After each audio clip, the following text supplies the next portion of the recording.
할렐루야.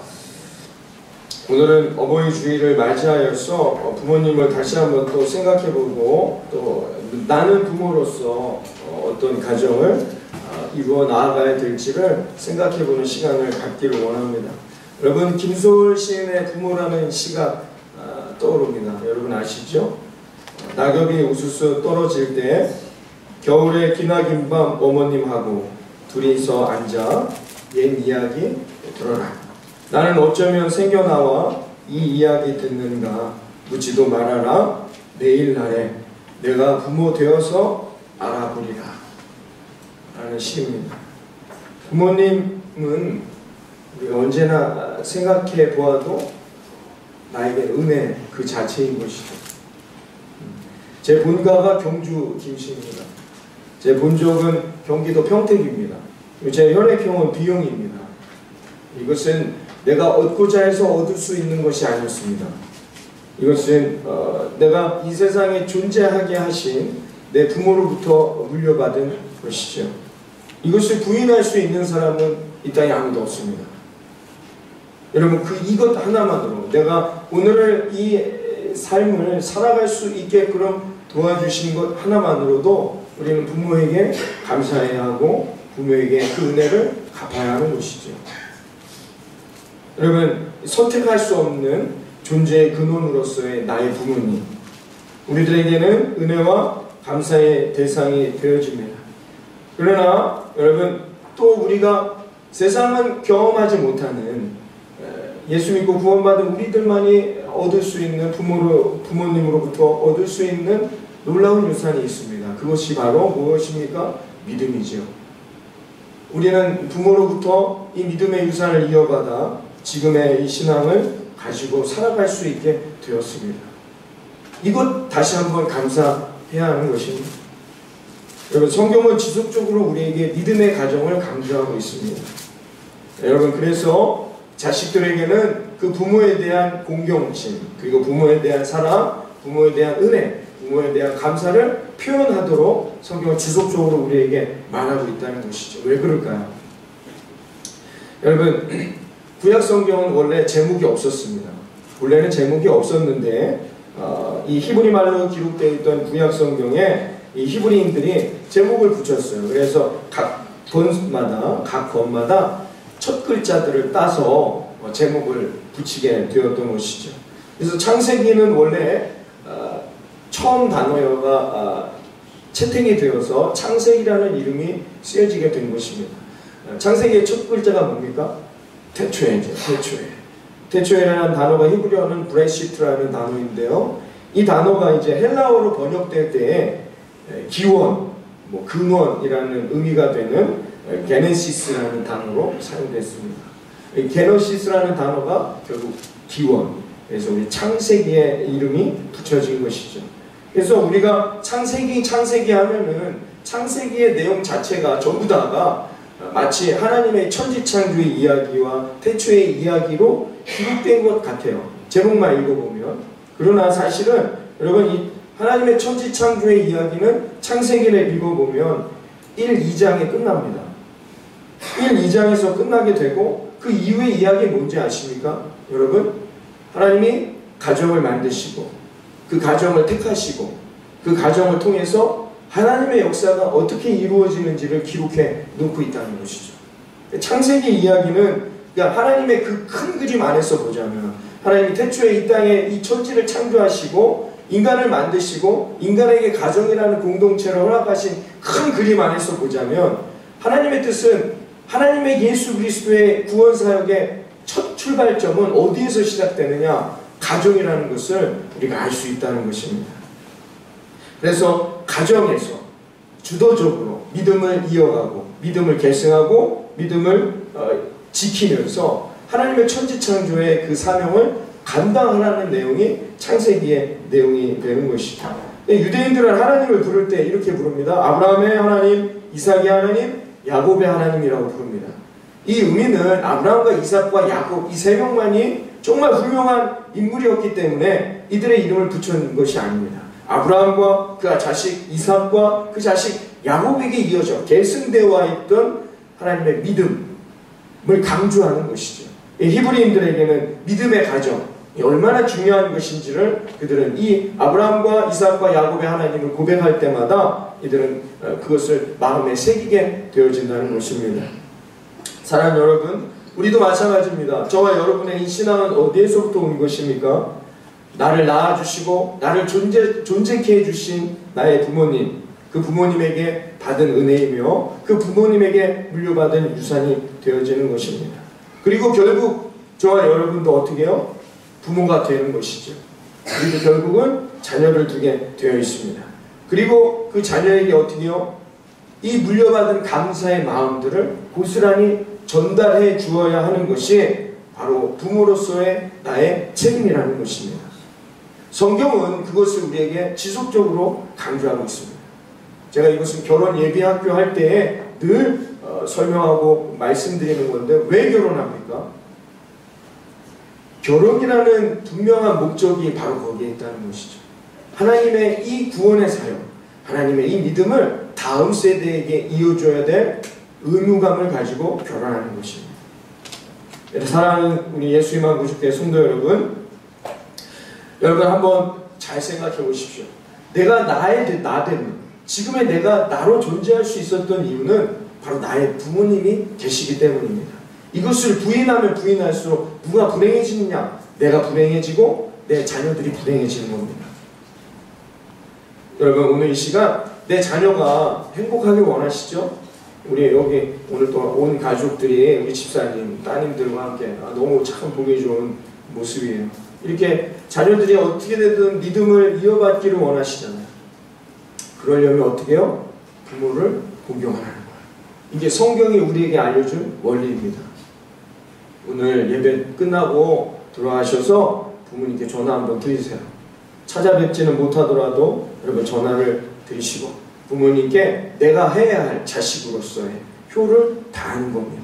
부모를 공경할 때에 그 은혜와 복이 나에게 오고 그 은혜와 복이 어떻게 해요? 다음 세대에게 이어진다는 것입니다.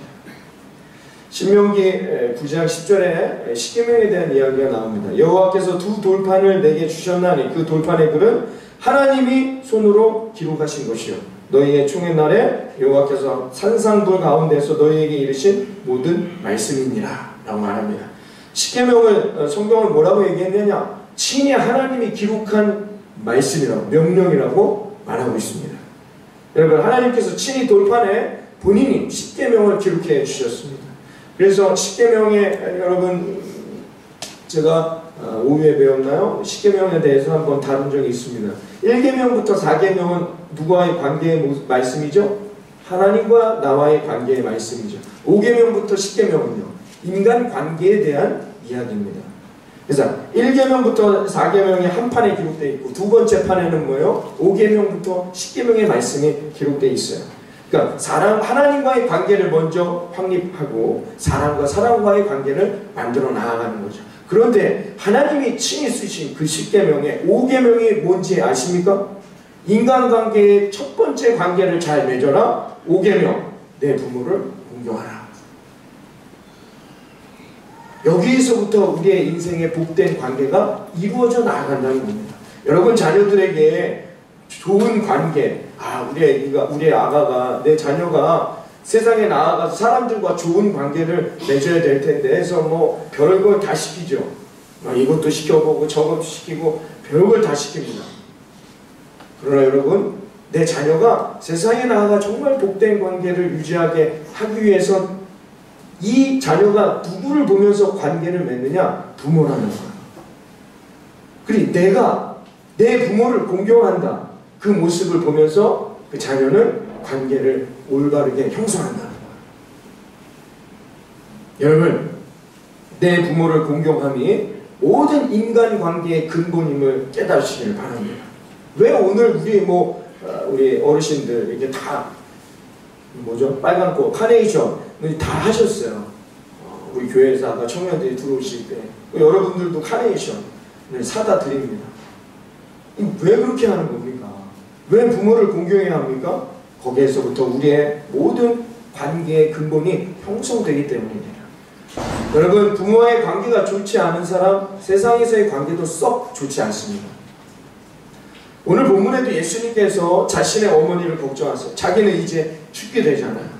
그때 어머니를, 사랑하는 어머니를 맡아줄 사람이 없는 거예요.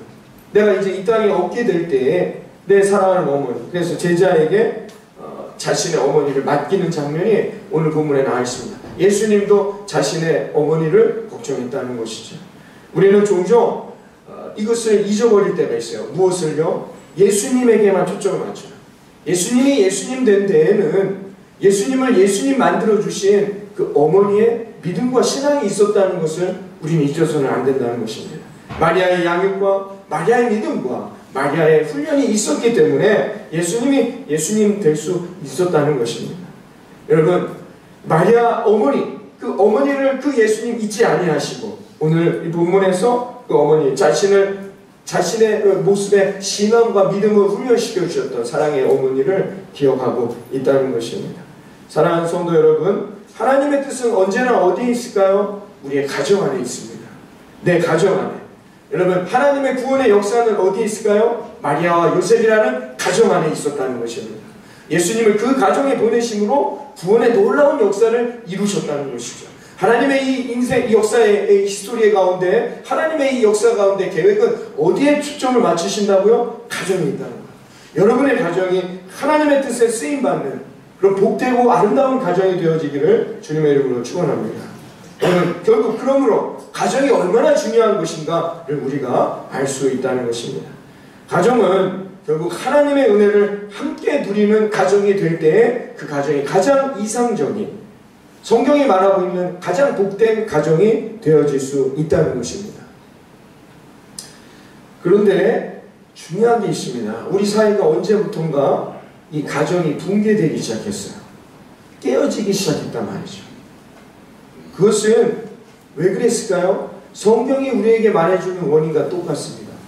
먹고 마시고 벌고 돈 벌고 자기들이 하고자 하는 일 때문이었다는 거예요. 이 가정이 끊어지고 붕괴된 것이 전쟁 때문도 아니요, 질병 때문도 아닙니다. 가정이 지금과 같이 어려움을 당하는 붕괴된 가정이 된 데에는 우리가 먹고 살기 때문, 먹고 살 문제 때문이었다는 것을 우리는 잊어서는 안 됩니다. 소돔과 고모라라는 도시가 죄악 가운데 물들었다라고 평가할 때 무슨 죄 때문이었습니까? 먹고 마시는 일 때문이었단 말이에요. 창세기 5장에 보면 노아의 족보가 나옵니다. 여러분, 성경에 유일하게 죽지 않고 하늘로 승천했다라는 인물이 2명 나오는데, 한 명이 엘리야요, 한 명이 에녹입니다. 엘리야는 여러분, 엘리야라는 인물을 따로 다룰 만큼 워낙 유명한 인물이기 때문에 엘리야라는 인물은 그렇게 나오지만, 에녹이라는 인물은 창세기 5장에 보면 딱 한 번 등장합니다. 별 말도 없어요. 하나님과 동행했다. 그리고 그가 죽지 않고 하늘로 승천했다는 얘기가 나옵니다. 여러분, 에녹은 누구의 부모입니까? 누구의 조상입니까? 노아입니다. 이 말은 뭐냐?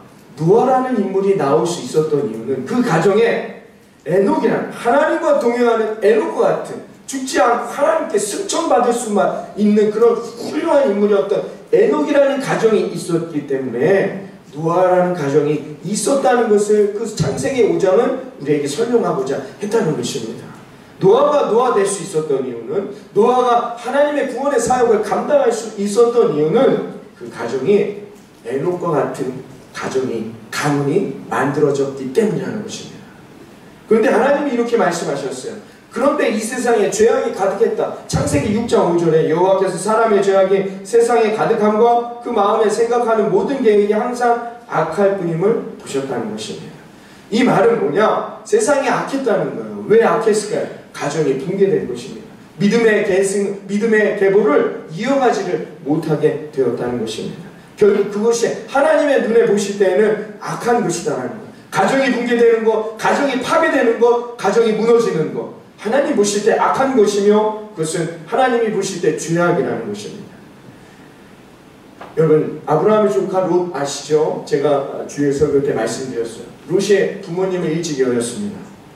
아브라함이 자식처럼 키웠어요. 그 고향 땅을 나올 때에도 조카 롯을 데려놨어요.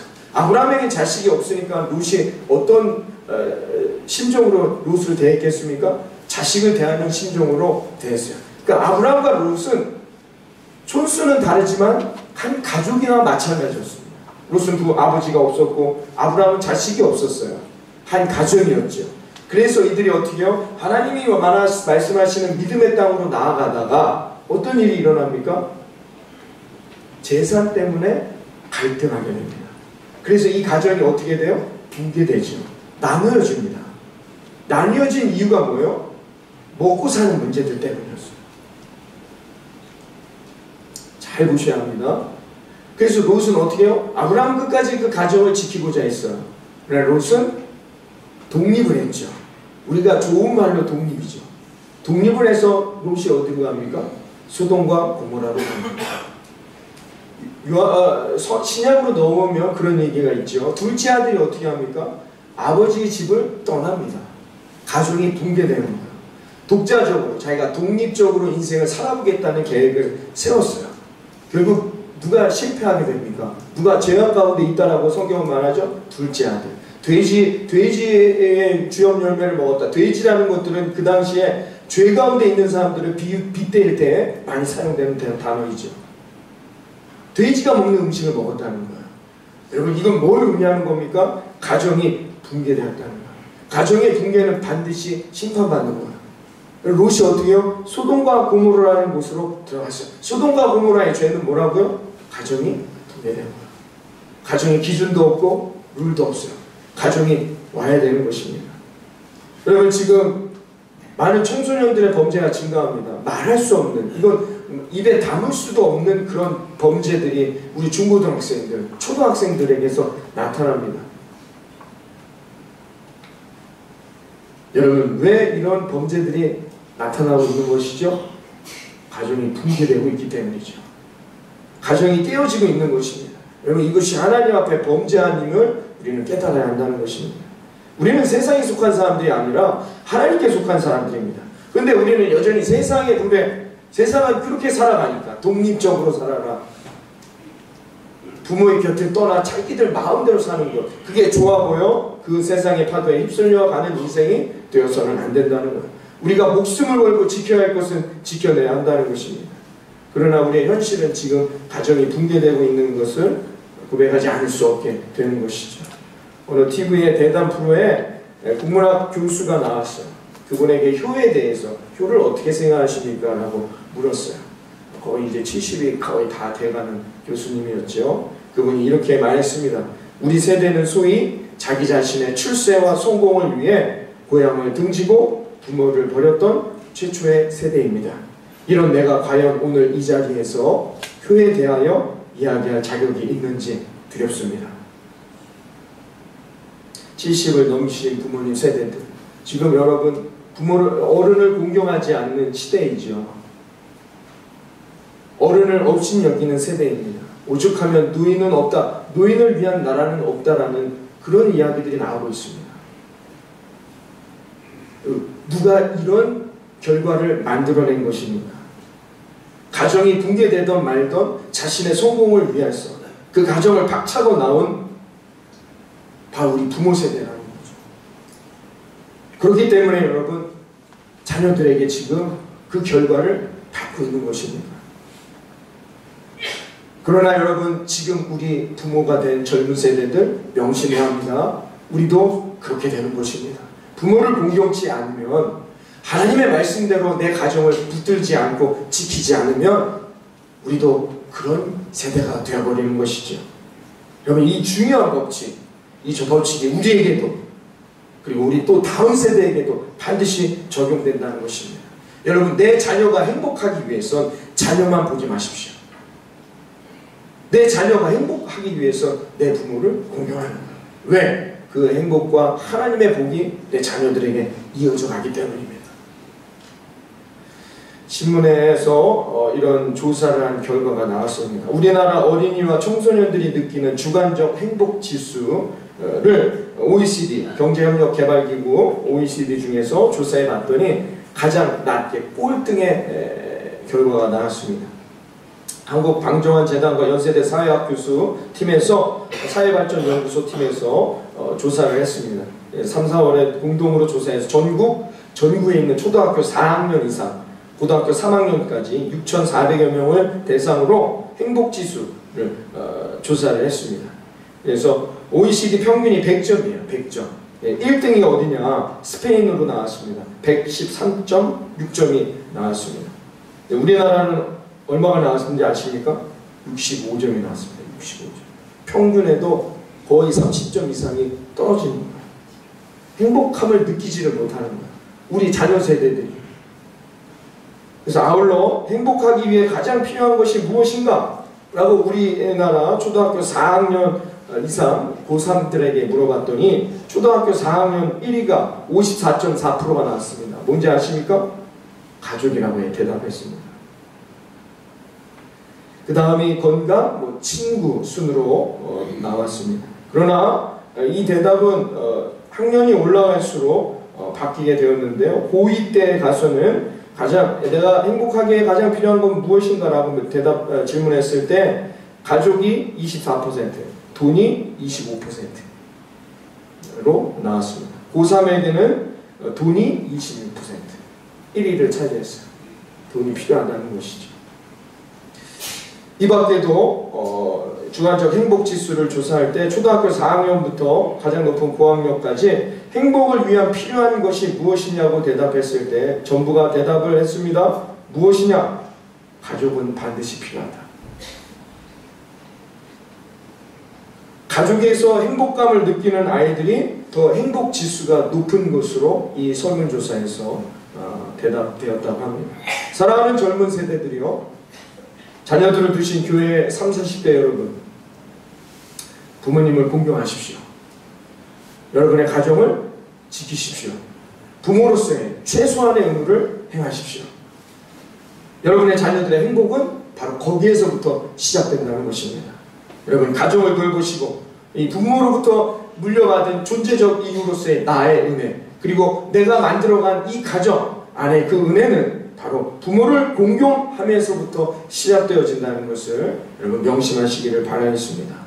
비록 멀리 떨어져 있다 할지라도 여러분 오늘 이 시간 돌아가셔서 전화하시고 여러분 자녀들에게도 바꿔주셔서 자녀들도 할머니 할아버지와 통화하게 하시고, 여러분 부모를 공경치 아니하는 자기 자식만을 관심을 갖고 자기 자신에게만 온통 관심을 갖고 부모를 공경치 아니하는 사람들, 여러분 이것은 말씀에서 크게 벗어나 있는 모습이라는 것입니다. 여러분 이것은 부모를 공경치 않는 자에게 결국은 하나님이 주실 저주와 심판만이 기다리고 있다는 것입니다. 반대로 우리 부모님들도 마찬가지입니다. 자녀들에게 여전히 믿음과 신앙의 깊은 사랑을 전달해야 합니다. 자녀들이 행복하기 위해서 여러분 자녀들에게는 하나님의 은혜 안에 살아갈 수 있도록 말씀으로 교육하고 양육하는, 내가 말씀으로 살아나는 부모의 모습을 보여주어야 합니다. 그래야 자녀들은 나를 공경하게 되는 것입니다. 오늘 한 권사님의 간증입니다. 60년 전 초등학교 1학년 때 수업이 끝나고 뒷정리를 할 때쯤 교실 뒷문이 열리며 어머니가 들어오셨다. 어머니 손에는 며칠 전에 내가 가지고 들어간 돌멩이를 보시고 이거 어디서 났냐라고 물으셔서 친구들한테 얻었어요 라고 둘러댔더니 뭐든 거저 얻어서는 안 된다고 엄하게 꾸중하셨다. 그런데 아예 학교로 직접 가지고 오신 것이다. 어머니는 선생님께 바구니에 있는 돌멩이들을 전해드리면서 우리 애가 이걸 친구들한테 얻어왔다니 주인을 찾아 좀 돌려주세요. 죄송합니다 라고 말씀하셨습니다. 허나 지천에 깔린 게 돌멩이인데 임자가 어디 있겠는가. 우리 사남매는 한국전쟁이 끝나고 미군 병사들이 껌과 사탕을 주거나 길에다 뿌릴 때에도 질겁해 도망다닐 정도였다. 당시 교장선생님이셨던 아버지와 엄한 어머니가 자기 것이 아니면 단 한 톨도 가져서는 안 된다고 가르치시던 말씀이 단단히 굳은 것 같다. 그리고 언제나 우리들을 앉혀놓으시고는 성경 말씀을 읽어주시고 언제나 약하고 가난한 자를 도와야 한다고 강조하시면서 말씀하셨다. 환갑을 넘긴 어머니는 생전에 외할머니가 그랬듯 생신 때마다 떡이며 과일 등을 싸가지고 양로원을 찾으셨다. 해마다 혼자만 생일상 받는 게 미안하시다면서 어머니가 돌아가신 지 15년, 우리 남매와 사촌들은 2달에 한 번 모여 못한 이야기들을 나누고 돈도 조금씩 모은다. 그것으로 어머니 생신에 맞춰 고아원과 양로원을 찾아간다. 내 것을 아껴야 남을 도울 수 있다며 언제나 남을 먼저 생각하신 어머니의 뜻을 이어가기 위해서이다. 우리 남매 버릇 나빠질세라 작은 잘못 하나도 그냥 지나치는 법이 없으셨던 어머니가 세월이 갈수록 그립다. 나는 과연 우리 딸들에게 어떤 어머니일까? 손자들에게는 어떤 할머니로 기억될 것인가? 이런 생각을 하고 있으면 아침 햇살 너머로 어머니의 고운 음성이 들리는 듯하다. 아직도 늦지 않았어. 넌 좋은 어머니, 좋은 할머니가 될 수 있다. 사랑하는 여러분, 우리들의 믿음이 다음 세대로 영원토록 여러분의 가문에 이 하나님의 은혜가 복이 머무는 축복된 가문들이 되어주시기를 바라겠습니다. 하나님의 말씀대로 양육하는 자녀들이 그 하나님의 믿음을 이어가게 될 것입니다. 오늘 이 시간 영상을 하나 보는데요, 그동안 이 믿음을 다음 세대들에게 이어주시기 위해서 노력하신 어머니들에게 드리는 영상입니다. 한번 같이 보시는데 제가 사진을 좀 요청을 했습니다. 근데 한 분 내셨어요. 한 분이 나오시는지 한번 잘 보시기 바랍니다. 감신대 조직신학 교수님이었던 고 변상환 박사님의 나의 어머니라는 회고록에서 북에다 홀로두고 자신의 어머니에 대한 모습을 이렇게 정리하였습니다. 당신의 아들에게 공부만 잘 하라고 하시던 어머니, 나는 어느 날 새벽에 물레를 돌리시면서 작은 소리로 찬송을 부르시다가 하나님께 엎드려 기도하시던 어머니의 간절한 소리를 들었다. 그것은 이 못난 아들만 잘되게 해달라는 소박한 기도였다. 나는 하늘을 향하여 나의 장래를 위해 기도하시던 어머니의 거룩한 기도하는 손을 지금도 잊을 수 없다. 당신 없는 오늘의 나를 도저히 생각할 수 없습니다. 나는 어머니를 통하여 하나님을 보았습니다. 어머니는 내가 하나님 사랑 자체이신 그분을 볼 수 있게 해주신 좋은 만원경이었습니다. 김추혜님의 시집 어머니 중에 한 구절입니다. 언제나 당신은 제 안에 계시고 외로울 때 어려울 때 부르기만 하면 눈물 어린 계시로 당신은 제 안에 살아납니다.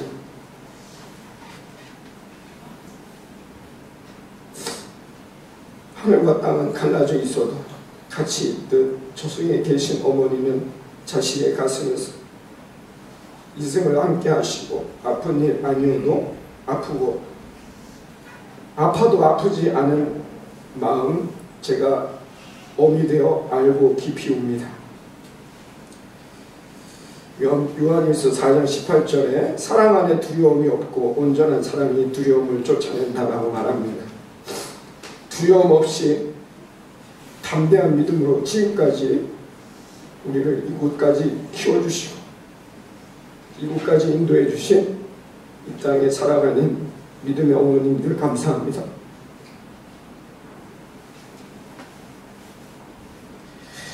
끝까지 그 믿음의 기도와 헌신의 눈물로 지금 이 순간 우리들을 존재하게 해주신 것에 대해서 우리 예수님만 부족교회 믿음의 어머님들 제가 대신해서 감사드리고 사랑합니다. 먼저 천국에 어머니를 보내신 분들을 대신해서 어머니를 사랑합니다. 먼저 자식을 천국으로 보내신 어머님들을 대신해서 제가 그 마음을 전해드립니다. 어머니 수고하셨습니다. 감사합니다. 사랑하는 나의 어머님들, 여러분의 그 믿음으로 이 교회를 지금까지 지켜주신 것 감사합니다. 여러분의 기도와 눈물이 있었기에 우리가 또 기도하고 찬양할 수 있고 자유롭게 신앙생활 할 수 있게 되었습니다. 감사합니다. 나에게 어머니는 언제나 젊고 아름답고 귀한 존재임을 잊지 마시기를 바라겠습니다. 기도하겠습니다. 살아계신 하나님, 그 은혜에 감사합니다. 지금의 나의 나태는